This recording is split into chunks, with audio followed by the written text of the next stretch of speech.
Welcome to Fire Friday. It is the final Friday for the month of February. We are in the final month two of Fire Friday. I started this at the top of the year, January 4 in January, 4 in February. So what that means is you need to subscribe to my YouTube channel and check out the previous videos, like the ones that really connect with you, share them with anyone that you know that would help. And if you're on LinkedIn, check them out on my LinkedIn page under events, and that's how you can see the past Fire Fridays. The topics, so many great topics. If you are a woman entrepreneur, if you are a woman leader, every single one of these Fire Fridays is going to help you learn how to execute with confidence, get past the blocks, the mindset blocks, the barriers that have been stopping you from executing. Because one thing I always say is that I am not here. Wait, did I introduce myself? No, I'm Natasha Bryant. I'm a licensed clinical social worker. I have my own private practice, Speak Life Transformation, where I provide psychotherapy and confidence mindset coaching. And one of the things that I tell people all the time when it comes to my coaching services, I am not here to help you build the business. I'm not here to teach you how to build your business. I'm not here to teach you how to lead. What I'm here to do is teach you how to do the internal work so you can build that business and so you can lead the way you want to lead. That's what I'm here to do. I'm here to help you really build that unshakable mindset. Because at the end of the day, you can have all the strategies, you can have all the trainings that teach you how to build a business, teach you how to be a great leader. But if internally you are doubting yourself, internally, if you don't see yourself as the version you need to be to do those things, it's not going to happen. It's going to be a waste of time and a waste of money. So I'm here to help you not waste your time and not waste your money so that you really execute and fulfill the dreams that you have for yourself.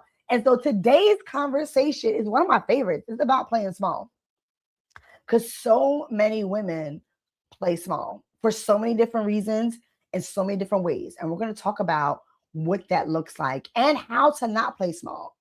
What are those mindset blocks that's causing you to play small, and how to reframe, how to really replace those habits and those thoughts to ones that really lead you to executing. So today's conversation, again, is all about the identity gap. Now, we talked about the identity gap way back in January. I'm pretty sure it was the first episode. I introduced you to the concept of the identity gap. So let me just do a quick recap of what the identity gap is. The identity gap is the distance between, right, the goals you say you want and the version you're required to execute them, right? And then in between this gap is the things, the mindset traps, the habits that is stopping you from being the person you need to be to execute the goals that you have for yourself. That's the identity gap. And we're going to talk about, some more about that, how to close that gap. Because at the end of the day, if that gap is wide, there's a lot, you're far away from being the person you need to be to achieve the goals that you want to achieve. So what that can look like, right? Some common experiences where there's like that, the goals and then the version you need to be, right? We're now in the end of February. It's the end of February of 2026. Last month, when the hype of new year, new goals, vision board, vision planning, right?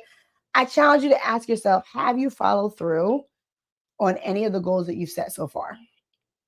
Because that gap is you had that vision board energy and there's an inconsistent follow through. Another example is you're saying you want visibility, but you're hiding. You're saying you want to be seen. You say you want your people in leadership to see that you are the person for X job, X position. You say you want people to see your business and know what you do and what you offer, right? What you provide, but yet you're hiding. Another one is raising your prices, but shrinking in rooms. You have these premium prices for your products or your services, and yet when you're in a space, you are feeling like you're not enough. You feel like you don't belong. You're hiding and shrinking. A final example is wanting to rest, but tying worth with productivity. Now, you guys know how I feel about the word productivity. And this is the reason why. Because you know you need to rest. You know you need to take a break. You need to take that vacation, right? And yet and still you are trying to check off all these boxes so you can be quote unquote productive. All because your worth is being tied to your works. Now I'm going to pause right here because often when I'm given this type of feedback, there is the individual that I'm talking to experiences moments of critical self-talk, shame. They're beating themselves out. They're beating themselves up about it. Then they go into this fix mode of like how they need to fix themselves because they're broken and all these wrong things about them. No. I want you to understand this is not about shaming. This is about awareness because you cannot change what you're not aware of. So let go of any critical self-talk that's coming up for you right now if any of these connect with you. And just allow yourself to be open to the awareness. Because let me also explain why healing doesn't happen. Healing doesn't happen because some people are running from the step of awareness. They're running from facing the habits, from facing the thoughts that are not helping them because they're scared of the critical self-talk that's going to come with it. They're scared of what they're going to say about themselves. They're scared of the voice that's going to come up just thinking about it. They're scared of what other people might think of them by acknowledging it and admitting it. That's what the shame will do. So let go of the shame so you can actually be open and accepting of what's working and what's not working. And so you can then start making changes in areas that it's not working for you. Now, let's talk about the 3 identity traps. These are the 3 identity traps can help you understand why women play small. High achieving women, high functioning women play small. The first identity trap is safety identity. Now, what happens with safety identity is that you shrink to avoid. And this is what you're avoiding. You're shrinking to avoid criticism, whether it's from your own self or from others. You're shrinking to avoid disappointing others. You're shrinking to avoid outgrowing relationships. I literally just had a conversation with a client this week about this. You know, this when we reach a phase in our lives where we recognize the people that have been in our lives, we've outgrown. But the idea of leaving those relationships, the comfort of those relationships, the safety within those relationships is scary. So we stay in them, even though we know they're not working for us. They no longer serve us. And one last thing that you shrink to avoid is being too much. You don't want to be seen as too much. And what happens is your nervous system equates visibility with danger. If I'm seen, then people are just going to judge me. People are not going to get it. People are not going to understand me. People are just going to be upset with me and the decisions I make.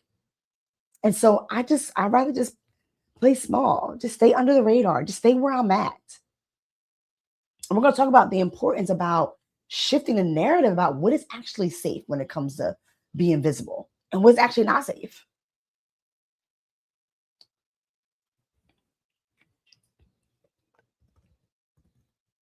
The next identity trap is competence identity.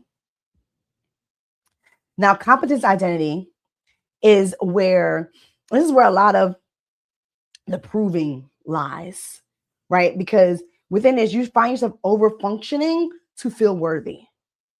This is when you end up doing way too much. You end up doing way more than you really need to because you're trying to prove that you know what you're talking about. Prove that you have it all together. Prove that you belong, right? And so what that will look like is over preparing. So you're spending 20 minutes on preparing for a 5-minute conversation or to send a 2-minute email. Or it takes 2 minutes to send an email and you did also preparing just to send this email, for example. Another way it comes up is over giving. I talked about this in my last execution edits. It's a series I've been doing on my social media page. Check it out on my LinkedIn page and or my YouTube channel as well. And I talk about how you end up giving so much to other people. You make sure you're showing up for other people that you end up under executing because you don't have time for yourself. Another one is over explaining those boundaries you need to set. And then you're spending 2-3 more minutes explaining why you have to set that boundary. You're trying to do a disclaimer. Well, I just want you to know that because this is coming up and trying to set the stage so people don't get upset with you. And so you end up saying too much, giving way more information the person even deserves to know, just so you can prevent someone questioning if you have what it takes or if you do belong. And the final example is staying busy to feel valued. That's a perfect example of the productivity issue, is that you find I got to be productive. I can't just sit around, then I'm being lazy. If I'm sitting around doing nothing, then how am I bringing value? So then you find yourself just, you're just busy with busy work. You're not good busy with things that are intentional, busy with things that bring value, busy with things that are actually helping you scale and evolve. You're busy with just things just so you can check off the list to say you did it and you've done something. And that's what leads to burnout. The thing with competence identity is that you don't expand, instead you exhaust. Because you're doing so much work to prove, to make sure you get the perspectives you want from people. And what's happening here, I'm going to go a little in the psychological aspect here, is that there's this idea that you can control the narrative people have about you by overperforming, overworking. If I do the absolute most, if I go above and beyond, then there's no way they can say something negative about me, about my performance, about my value. But then that's exhausting. And that puts a lot of pressure on yourself. And that leads to burnout. And a lot of times resentment. And it doesn't lead you to actually focusing your energy on the things that actually deserve your time. You end up spending your time on things that do not deserve your time or your energy. Let's talk about the third one. The third identity trap is responsible identity. This is where you prioritize being dependent over being bold. Yeah. Being the responsible one. And so what that looks like is you're saying things like, now isn't the right time. I'm gonna wait for the kids to grow up, or I'm gonna wait for my oldest to get out of college or get out of school, graduate from high school first. Or, the company is really busy right now. There's a lot of stuff going on right now. Now's the time to pull out this new product or start this new service. Another thought is, let me stabilize first. Let me make sure everything is stabilized. Everything is in good standing. Everybody's okay first. Another thought is, I'll focus on myself later. Take care of myself is not the issue. Like, I'm fine. I just gotta make sure everybody else is okay. Because when everybody else is okay, I'm okay. And as you can see, each one of those delay might even prevent a delay, just like not doing at all. You never end up even doing, because it's never going to be the right time. Everything is never going to be stabilized. There's going to be something that's not going to be stabilized. And you not focused on yourself is not allowing you to actually do what's important to you and what matters most to you. And so within this, the reason why this happens is because small feels safe.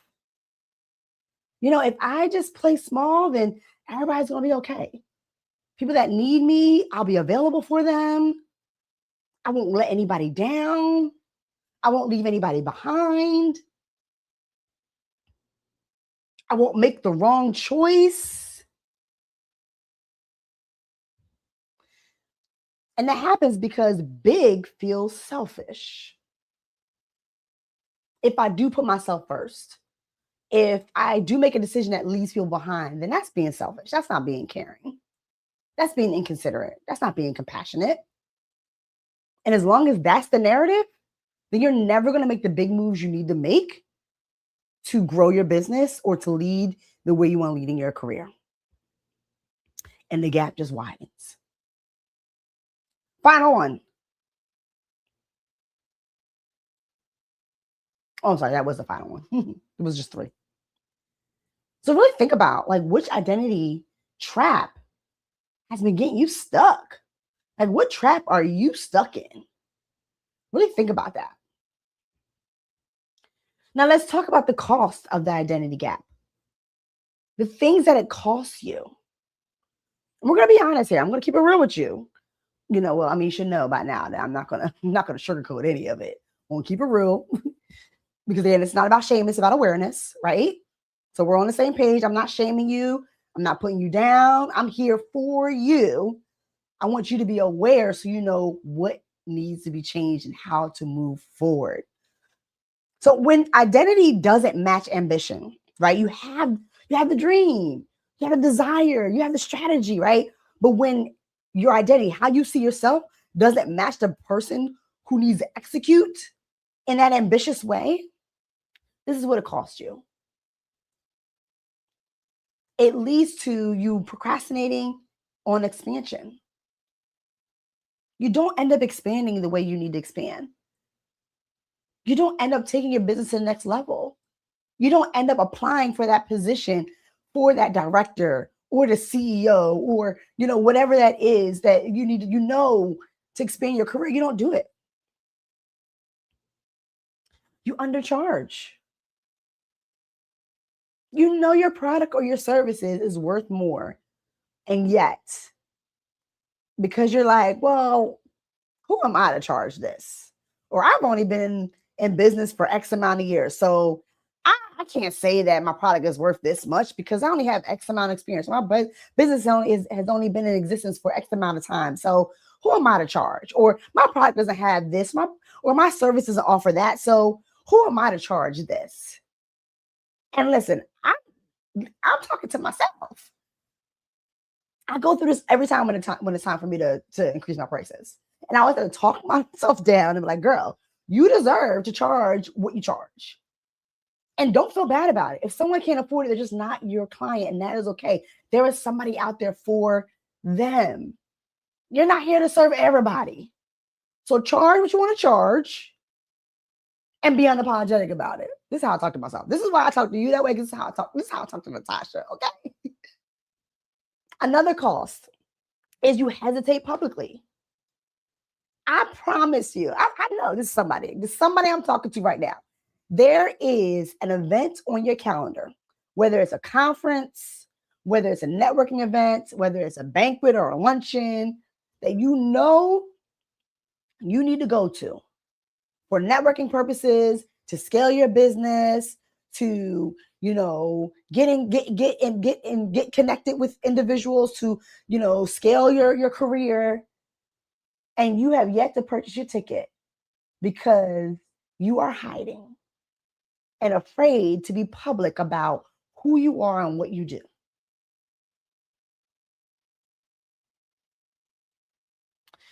Another one is there's a delay in decisions. So again, I might be talking to the same person, I might be talking to a new person. There are decisions or a decision on your table right now, in your email box, from your last team meeting or meeting you had, where you have to make a decision and you are delaying making that decision. Because whether you're requiring yourself to make the right decision or has to be perfect, has to be the right one, can't be a mistake, you're overthinking it, you're worried or nervous about the next steps, the outcomes of that decision. So you're not making any decision at all. So nothing's getting done. And lastly, one final cost is you sabotage the momentum. You're doing well. You're growing. You're scaling. And yet you are not engaging in the things that you know you need to engage in to keep it going, to keep it to become successful, to keep it being successful. And so you're sabotaging the momentum. So now the momentum is dying out or slowing up or it freezes. And you're just now stuck at this one level.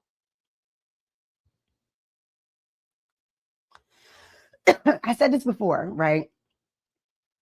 It's not because you're lazy. And I'm going to keep saying this because the reason why I keep saying this is because a lot of times the critical self-talk will say, I'm not doing this because I'm being lazy. Or I don't have the right discipline. I don't have the right strategy. And it has nothing to do with that. Or I'm not trained enough. Or no, none of that is the issue. I don't have the right motivation. I'm not motivated. No, that's not the issue either. It's because your identity hasn't caught up to your vision. This is why you can have all the trainings. You can have all the resources. You have the PowerPoints from the last class you were at. You have all the tips on what you need to do, but you're still not executing.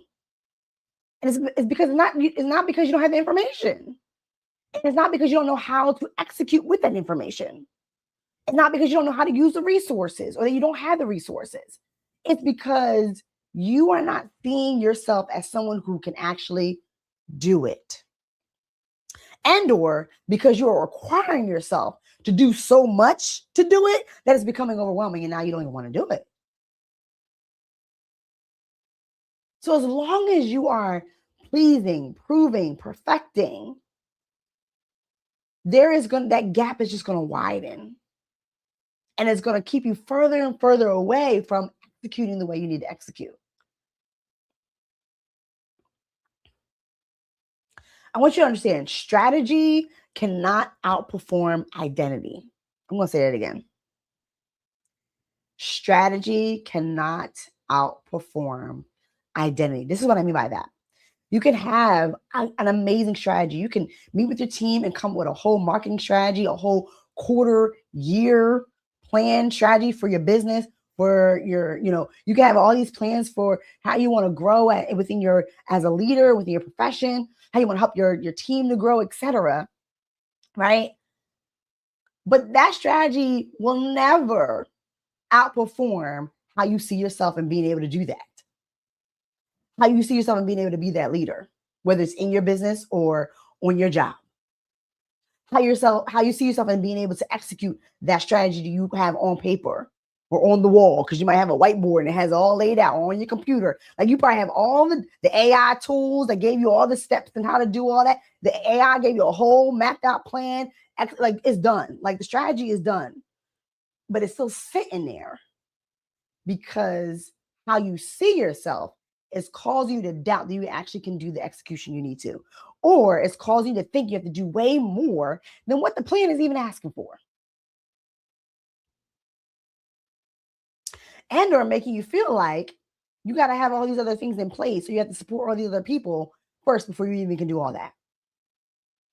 Pleasing, proving, perfecting will get you stuck. So let's talk about, as we wrapping up, I'm going to give you how to really expand, right? How to expand your identity. Number one, there's 4 altogether. Your identity grows, it expands through repetition of bold behavior. Confidence follows action. I talked about this before, about how confidence is not something that is just like in this innate ability or characteristic trait, where it's like something that like is built within who you are as a person or based on your temperament. No. Mm-mm. Confidence is built through action. I broke this down before in a workshop I was doing, where how confidence is built, right? Because fear will hack away your confidence for sure. Because fear is where a lot of the doubt comes in, the question, second guessing, the assuming the worst, right? Dwelling on the negative, all those things, right? And so then it causes you to start to Question if you even can do the thing, right? Or if it's even safe to do the thing that you know you need to do. But the first step in building the confidence is to take action, is to face the thing that is scary, to do it anyway, even if you're feeling scared, to do it anyway.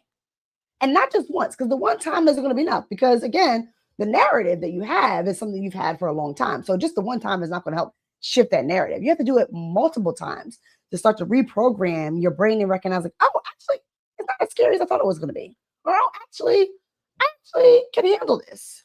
And so as a result of that, you begin to see new things about yourself. You begin to learn new strengths and skills about who you are. You begin to start to trust in your abilities to handle hard things. You begin to believe that you can handle these hard things. And that trust and belief is what we call confidence. And so the only way to like really expand your identity is to take those bold actions repeatedly, over and over again. Take the risk.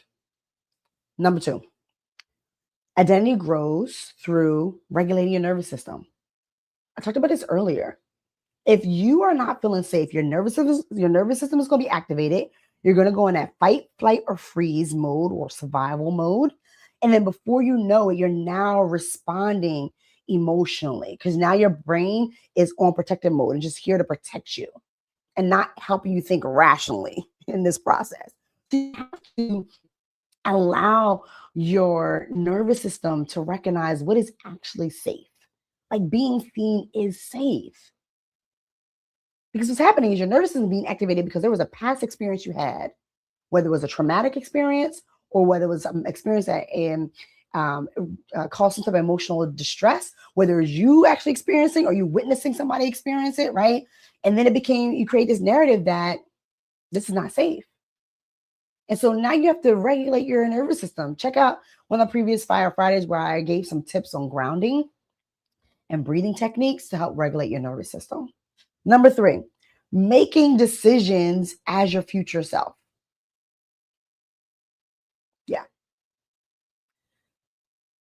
Because we're expanding that identity. So who you are right now is not who you're going to be when you end up executing, right? It's not who you're going to be as a result of growing through the process of executing, right? And so you want to think about, ask yourself, what would the expanded version of me do? 6 months from now, a year from now, 5 years from now, what would she do? That girl, what would she do? And then that can help you make decisions based on your future growth version of yourself than your present self. Last but not least, again, the 4th way that your identity grows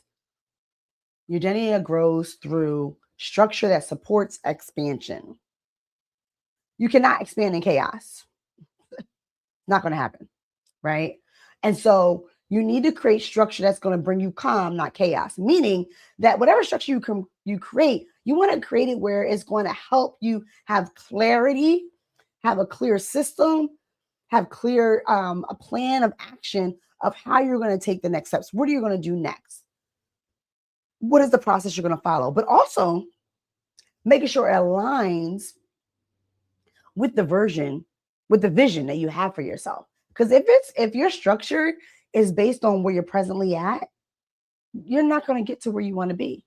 If your structure is based on the comfort of where you're at, then you're not going to grow. And you're just going to continue to cause the chaos because you're going to try to use this structure for a future version of you or a vision that you have for yourself that's based on the present self, and just going to cause a lot of chaos.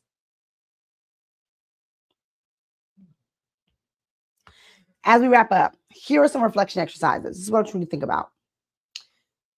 And I want you to write these down. If you want to comment in the chat, feel free. I would love to hear from you. What version of me is required for my next level? Think about that. Think about what version of you is needed to take it to the next level. Another question to ask yourself.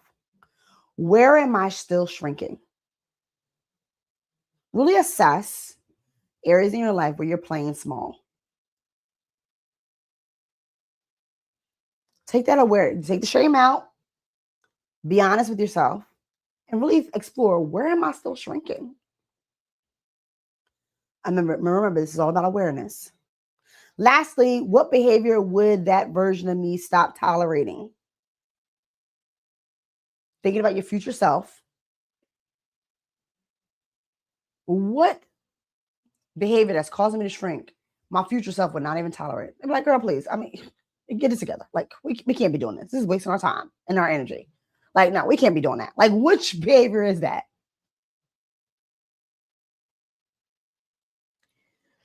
I hope this was a great Friday for you. I hope you were able to take some notes. Hope you were able to pick up some gems.